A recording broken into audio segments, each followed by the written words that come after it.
आज 24 जुलाई है। साल के 7वें महीने का ये 24वां दिन इतिहास में अपनी एक खास जगह रखता है।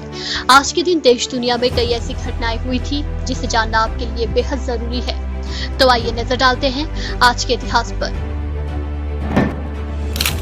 इस दिन 1911 में माचू पिचू के खंडहरों की खोज की गई थी। ये पेरू में एक प्राचीन इंका समझौता था और अब एक लोकप्रिय पर्यटन स्थल है। ऐसा माना जाता है कि इंका शासकों के लिए ये समर रिट्रीट रहा है।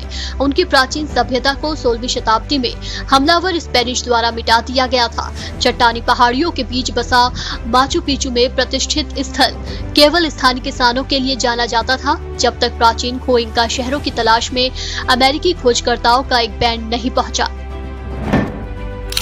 1917 में इस दिन डच विदेशी नर्तक और वैश्य माता हरी का मुकदमा पेरिस में जर्मनी के लिए जासूसी करने के लिए शुरू हुआ और इस तरह 50,000 सैनिकों की मौत का कारण बना। बाद में उसे 41 साल की उम्र में फ्रांस में फायरिंग दस्ते द्वारा मार दिया जाएगा। कई लोगों का मानना था कि माता हैरी, जिनका असली नाम मार्गारेथा जेले था, निर्दोष थी और ब्रिटिश और फ्रेंच अधिकारियों ने उन्हें बलि का बकरा बना दिया था, क्योंकि कोई विशिष्ट लीक जानकारी उनके साथ कभी नहीं जुड़ी थी। माता हैरी की सच्चाई आज तक एक रहस्य बनी हुई है। 1959 में आज ही के दिन अमेरिका के उपराष्ट्रपति रिचर्ड निक्सन और सोवियत प्रथम सचिव निकिता ख्रुश्चेव के लिए रसोई की बहस के रूप में प्रसिद्ध चर्चा की एक श्रृंखला थी।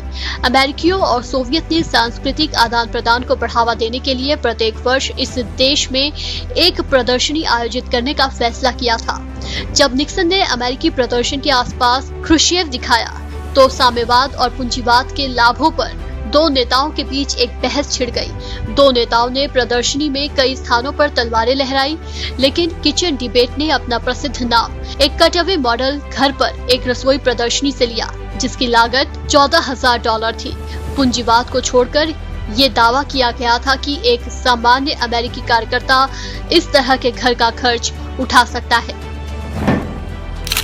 पहले आधुनिक धर्मशाला सेंट क्रिस्टोफर की स्थापना 1967 में इस दिन लंदन में डॉक्टर रिस्ली सॉन्डर्स द्वारा की गई थी। इसने आधुनिक उपशामक देखभाल और धर्मशाला आंदोलन की शुरुआत को चिन्हित किया। मेहमान नवाजी से बीमार मरीजों को पूरा किया जाता है और उन्हें जीवन के अंत में उनकी भावनात्मक और आध्यात्मिक जरूरतों को पूरा करने के लिए उपशामक देखभाल प्रदान की जाती है। ये उन मामलों को लंबा करने के बजाय जीवन की गुणवत्ता को बढ़ाता है, जिन मामलों में रोगियों को लंबे समय तक रहने की उम्मीद नहीं होती है।